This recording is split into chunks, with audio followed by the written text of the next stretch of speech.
Hello नमस्कार, स्वागत है आप सभी का नीव इंस्टीट्यूट के इस ऑनलाइन प्लेटफॉर्म पर। कैसे हैं आप सभी? आई होप आप सभी अच्छे होंगे और सुरक्षित होंगे। ये क्लास है साइकोलॉजी की और इस साइकोलॉजी की क्लास में आज हम डिस्कस करने वाले हैं एमसीक्यू क्वेश्चन को। ये वो एमसीक्यू क्वेश्चन है जो आपके प्रीवियस ईयर के क्वेश्चन पेपर से उठाए गए हैं।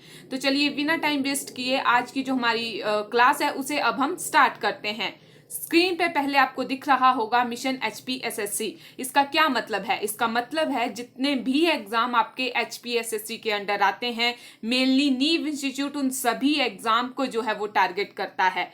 और फिलहाल में जो बैच चलाया जा रहा है वो चलाया जा रहा है एचपी टेट का। तो उन सभी स्टूडेंट को मैं बता दूं जिन्होंने अभी तक इस बैच को ज्वाइन नहीं किया है, उन्हें सिंपली क्या करना है, उन्हें जो है वो गूगल प्ले स्टोर पे जाना है। वहां पे जाके नीव इंस्टीट्यूट की जो एप्लीकेशन है उसे सर्च करना है और सर्च करने के बाद उसे इंस्टॉल करना है। जब आप जो है उस एप्लीकेशन को इंस्टॉल कर लोगे तो उसके बाद मैं यहाँ पे नंबर लिख रही हूँ 9459802085। इस नंबर पर जो है वो आपको कॉल करनी है। जब आप इस नंबर पे कॉल करोगे तो आपको जो है वो बैच में एनरोल कर लिया जाएगा। नेक्स्ट बात करते हैं, ये जो बैच स्टार्ट हुआ है इसके क्या बेनिफिट्स हैं।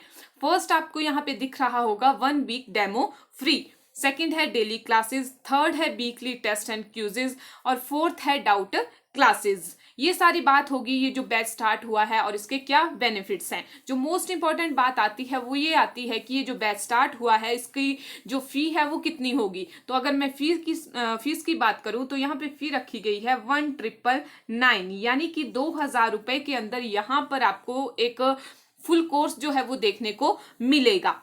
साथ में बात करें, यहाँ पर एक और इम्पॉर्टेंट बात आती है वो ये है कि यहाँ पर 20% डिस्काउंट दिया जा रहा है बीपीएल स्टूडेंट के लिए। जो स्टूडेंट बीपीएल कैटेगरी से बिलोंग करते हैं उन्हें यहाँ पर जो है वो 20% डिस्काउंट दिया जाएगा।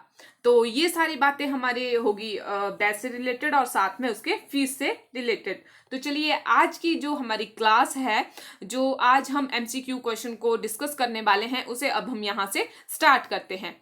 क्वेश्चन नंबर 1 है, यहाँ स्क्रीन पे आपको दिख रहा होगा। ये एक टाइप की डेफिनेशन है, स्टेटमेंट है जो बताना है आपको कि ये किसके द्वारा जो है वो दी गई है। क्वेश्चन नंबर 1 है, विकास का अर्थ है एक उन्नतशील परिवर्तन श्रृंखला जो कि अनुभव और परिपक्वता के परिणाम स्वरूप नियमित रूप से भावी आदर्श के रूप में घटित होती है। कथन किसका है? यानी ये जो स्टेटमेंट है, जो डेवलपमेंट के रिगार्डिंग ये स्टेटमेंट दी गई है, ये किसके द्वारा जो है वो दी गई है। ऑप्शन ए है जीवी ऑलपोर्ट, ऑप्शन बी है ईबी हरलॉक, ऑप्शन सी है जेई एडरसन, ऑप्शन डी है एंजल। तो आपको सही आंसर बताना है। अगर मैं इसका सही आंसर आपको बताऊं तो क्वेश्चन नंबर फर्स्ट का यहाँ पे सही आंसर हो जाएगा ऑप्शन नंबर बी, यानी कि ईबी हरलॉक। सेकंड क्वेश्चन है, विकास में समाविष्ट है यानी जो आपकी डेवलपमेंट है उसके अंदर क्या क्या आ जाएगा। ऑप्शन ए है वातावरण के साथ अंतःक्रिया, ऑप्शन बी है परिपक्वता, ऑप्शन सी है अभिवृद्धि और क्षमता, ऑप्शन डी है सभी। तो जो आपका डेवलपमेंट होती है, जो आपका विकास होता है, वो एक ब्रॉड टर्म है, ठीक है। उसके अंदर ये सारे ही फैक्टर आ जाते हैं, यानी वातावरण के साथ अंतःक्रिया, परिपक्वता, आपकी जो मैच्योरिटी होती है, अभिवृद्धि और क्षमता, ये सारे ही फैक्टर जो हैं डेवलपमेंट के अंदर आ जाते हैं। तो क्वेश्चन नंबर 2 का यहाँ पे सही आंसर होगा ऑप्शन नंबर डी, यानी कि सभी। नेक्स्ट क्वेश्चन है, क्वेश्चन नंबर 3 है यहाँ पे, एक बालक असभ्य नौकर से जो उसकी देखभाल करता है अशिष्ट भाषा ग्रहण करता है। भद्र माता पिता दुविधा में है कि क्या करें, इस स्थिति में क्या करें। इस स्थिति में अभिवृद्धि और विकास के किस सिद्धांत का अनुप्रयोग होता है। एक बच्चा है, एक चाइल्ड है जो कि जो उनका सर्वेंट है उनसे जो है वो असभ्य भाषा जो है वो सीख लेता है। तो उसके पेरेंट्स चाहते हैं कि स्थिति में वो क्या करें। तो ये जो स्थिति है ये क्या दर्शाती है आपको। ऑप्शन ए है वंशानुक्रम व पर्यावरण की अंत्यक्रिया का सिद्धांत, ऑप्शन बी है विशेषक विकास का सिद्धांत, ऑप्शन सी है अंत्य संबंधी का सिद्धांत, ऑप्शन डी है सारूप्य की कमी। आई थिंक यहाँ पे ऑप्शन में थोड़ी गड़बड़ हो गई है, ये थोड़ा लिखने में प्रॉब्लम हो गई है, तो उसके लिए माफ कीजिएगा। यहाँ पे जो क्वेश्चन नंबर 3 है, इसका जो सही आंसर होगा वो होगा ऑप्शन नंबर ए, यानी कि ये किस वजह से हो रहा है, ये जो अभिवृद्धि और विकास के किस सिद्धांत का अनुप्रयोग होता है, ये है आपके पास वंशानुक्रम और पर्यावरण की अंत्यक्रिया का सिद्धांत। यानी ये कौन सा प्रिंसिपल है आपके पास, हेरिडिटी और इन्वायरमेंट की अंत्यक्रिया का सिद्धांत। ऑप्शन नंबर क्वेश्चन नंबर 4 है यहाँ पे, origin of species bye mean of natural selection नामक पुस्तक किसने लिखी, यानी who wrote the book origin of species bye means of natural selection. तो यहाँ पे ऑप्शन नंबर ए है गाल्टन, ऑप्शन नंबर सी है लैंडमार्क, ऑप्शन सी है यहाँ पे डार्विन, ऑप्शन डी है बिजमोन। तो यहाँ जो ये बुक लिखी गई है, इसका जो सही आंसर होगा वो होगा ऑप्शन नंबर सी, यानी कि डार्विन। उसी तरह से नेक्स्ट क्वेश्चन है हमारे पास, क्वेश्चन नंबर 5, शिशु का लिंग निर्धारण कब सुनिश्चित होता है। ऑप्शन नंबर ए है गर्भाधारण के 3 माह के बाद, ऑप्शन बी है संगम या गर्भाधारण के समय, ऑप्शन सी है गर्भाधारण के 6 माह बाद, ऑप्शन डी है गर्भाधारण के 8 माह बाद। तो शिशु का जो लिंग निर्धारण होता है वो होता है ऑप्शन नंबर बी, यहाँ पे जो है वो सही हो जाएगा, दैट इज संगम या गर्भाधारण के समय, यानी मैटिंग या फिर आपके कंसेप्शन के टाइम पे। क्वेश्चन नंबर 6 है यहाँ पे, एक शिशु बहुत से व्यक्तियों को अभिवादन स्वरूप पापा शब्द का प्रयोग करता है और बाद में केवल अपने पिता के लिए इस शब्द का प्रयोग करता है। इस अवस्था में अभिवृद्धि और विकास के किस सिद्धांत का अनुप्रयोग होता है।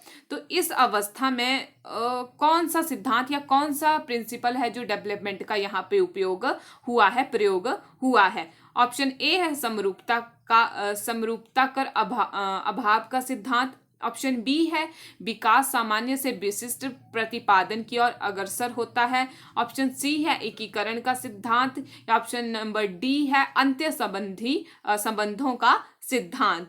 तो यहाँ पर जो क्वेश्चन नंबर 6 है, इसमें क्या हुआ, जो चाइल्ड था पहले सभी के लिए जो है वो पापा शब्द का प्रयोग करता था, लेकिन बाद में उसे पता लग गया कि जो अपने पापा हैं, जो अपने पिता हैं, उनके लिए ही इस शब्द का प्रयोग होता है, तो वो अपने पिता के लिए ही इस शब्द का प्रयोग करने लगा। तो ये कौन सा सिद्धांत है आपके पास, ऑप्शन नंबर बी, यानी कि विकास यहाँ कहाँ से कहाँ हो रहा है, सामान्य से विशिष्ट की ओर जो है यहाँ विकास जो है वो अग्रसर होता है, यानी आपका जनरल टू स्पेसिफिक जो है डेवलपमेंट होती है। नेक्स्ट है यहाँ पे क्वेश्चन नंबर 7, हम जवानी में सीखते हैं, आयु बढ़ने पर इसका अवबोध करते हैं, ये कथन क्या दर्शाता है। यानी हम जवानी में सीखते हैं और आयु बढ़ने पर इसका अवबोध करते हैं, अवबोध यानी कि अंडरस्टैंड करते हैं। ये जो कथन है, ये जो वाक्य यहाँ पे लिखा हुआ है, ये क्या दर्शाता है। ऑप्शन ए है अधिगम का आयु से संबंध, यानी जो आपकी लर्निंग है उसका आपके एज के साथ रिलेशनशिप, ऑप्शन बी है अधिगम प्रौढ़ अवस्था में रुक जाता है, ऑप्शन सी है जवानी में हमारी समझ बेहतर होती है, ऑप्शन डी है बाल्यावस्था में कोई अधिगम नहीं होता है। तो ये जो क्वेश्चन नंबर 7 है, इसका जो सही आंसर होगा, इसमें आप क्या देख रहे हो, इसमें एक तरह से जो लर्निंग है उसको रिलेट किया गया है किसके साथ, एज के साथ। तो यहाँ पर जो है वो सही आंसर हो जाएगा आपका option number A, that is अधिगम का आयु से संबंध। क्वेश्चन नंबर 8 है, गॉल्टन के द्वारा किए गए अध्ययन के अनुसार किसी प्रणाली में माता पिता के कारण वंश परंपरा का कितना अनुपात होता है। ऑप्शन ए है 25%, ऑप्शन बी है 12.5%, ऑप्शन सी है 50% और ऑप्शन नंबर डी है 75%।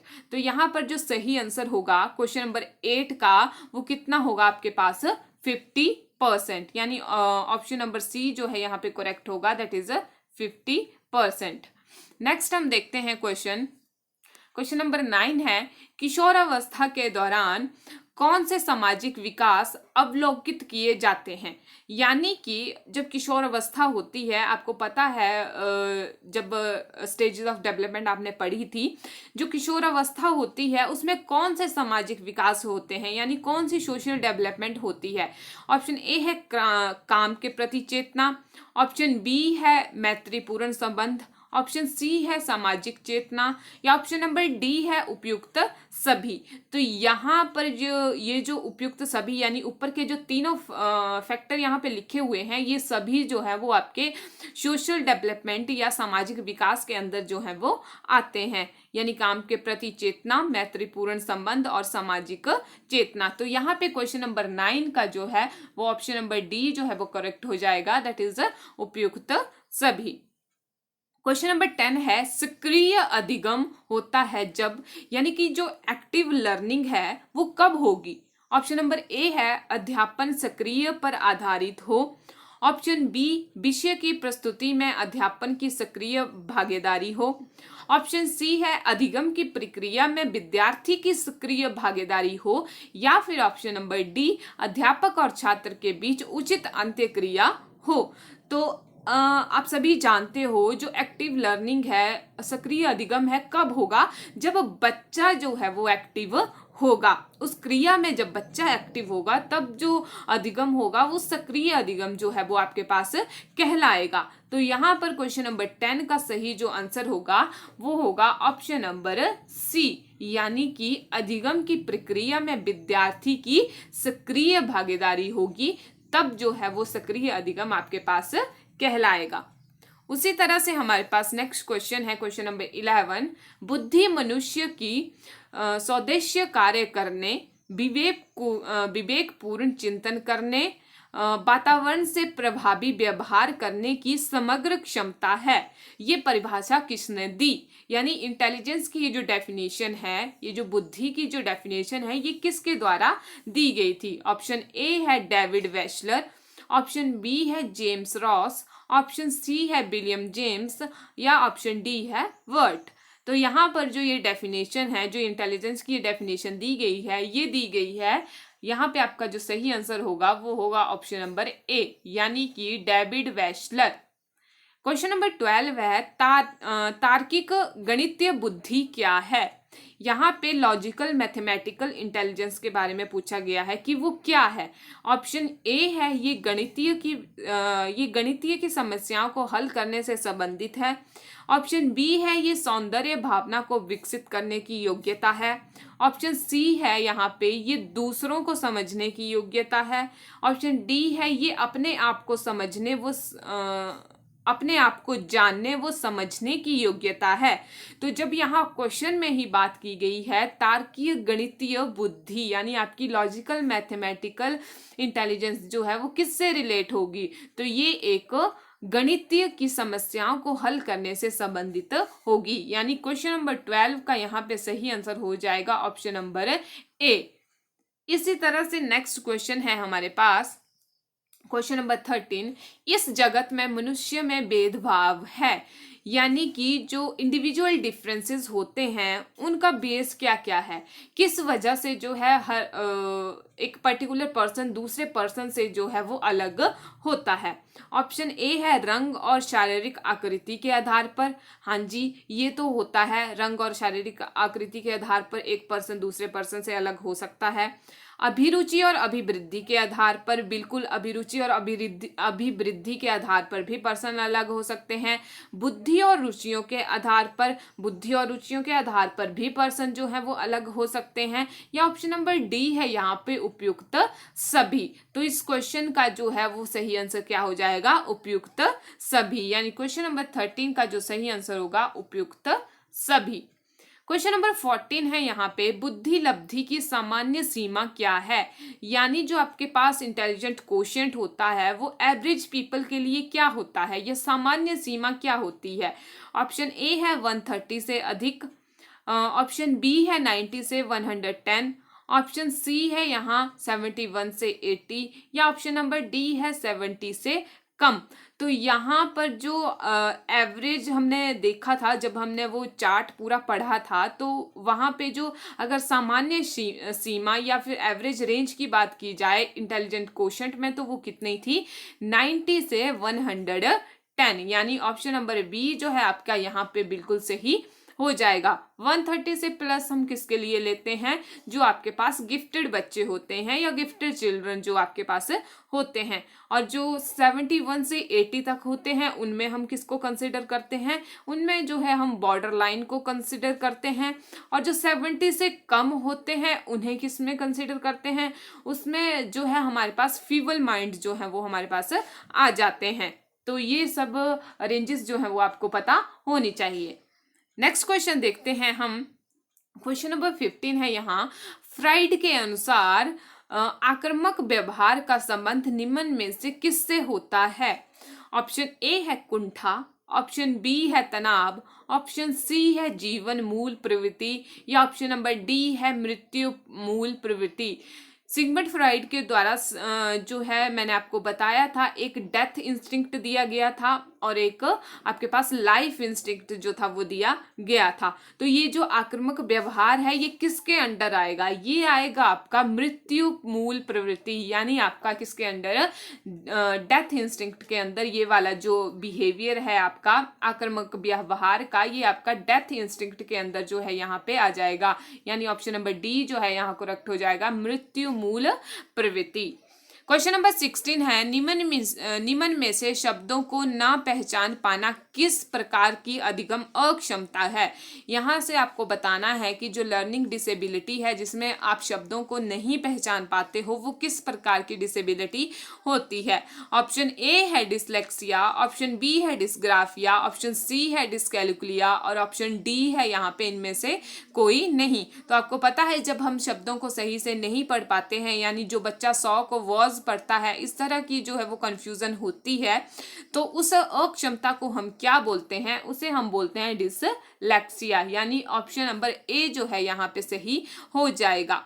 उसी तरह से नेक्स्ट क्वेश्चन है हमारे पास, क्वेश्चन नंबर 17, CCE है, यानी कि आपके पास CCE की यहाँ पे फुल फॉर्म जो है वो पूछी गई है। ऑप्शन ए है सतत पाठ्य परीक्षा, ऑप्शन बी है पाठ्य एवं पाठ्य सहगामी मूल्यांकन, ऑप्शन सी है सतत एवं व्यापक मूल्यांकन, ऑप्शन डी है अनिवार्य व्यापक मूल्यांकन। तो आप सभी जानते हो जो CC है यानी कॉन्टिन्यूअस एंड कॉम्प्रिहेंसिव इवेल्युएशन, इसका जो हिंदी में मीनिंग है वो क्या रहेगा आपके पास, वो रहेगा सतत एवं व्यापक मूल्यांकन।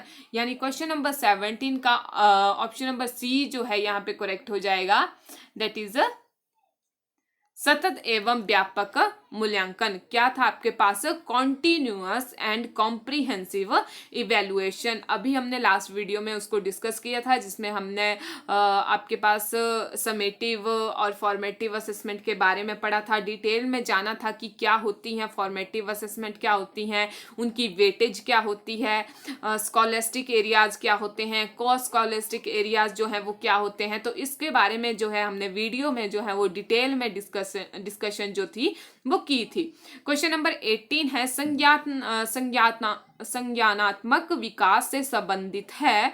ऑप्शन ए है जो आपकी कॉग्निटिव डेवलपमेंट है उससे कौन सा या जो क्या जो है वो रिलेटेड है, इनमें से जो साइकोलॉजिस्ट दिए हैं वो कौन से इनमें से रिलेटेड हैं आपके पास कॉग्निटिव डेवलपमेंट से। ऑप्शन ए है जीन पियाजे, ऑप्शन बी है ब्रूनर, ऑप्शन सी है ए और बी दोनों, या ऑप्शन नंबर डी है इनमें से कोई नहीं। तो जो आपकी कॉग्निटिव डेवलपमेंट है वो जो साइकोलॉजिस्ट हैं वो दोनों ही ये बात करते हैं कॉग्निटिव डेवलपमेंट की, जीन पियाजे भी और ब्रूनर भी। तो इसलिए क्वेश्चन नंबर 18 का जो है आपके पास ऑप्शन नंबर सी करेक्ट हो जाएगा, दैट इज ए और बी दोनों ही। इसी तरह से हमारे पास आई थिंक ये 18 ही क्वेश्चन है। आई होप आपको ये जो क्वेश्चन थे वो आपको समझ में आए होंगे और आपने भी साथ साथ में जो है इनको सॉल्व किया होगा। ये आपको बहुत ज़्यादा हेल्प करेंगे जब आप एग्ज़ाम में बैठोगे, तो जब आप क्वेश्चन को टिक करोगे तो ये क्वेश्चन आपको बहुत ज़्यादा हेल्प करेंगे। हो सकता है इनमें से ही कोई क्वेश्चन जो है वो वहाँ पे रिपीट हो जाए। तो मिलते हैं हम अपनी नेक्स्ट वीडियो में, तब तक के लिए thank you, have a nice day.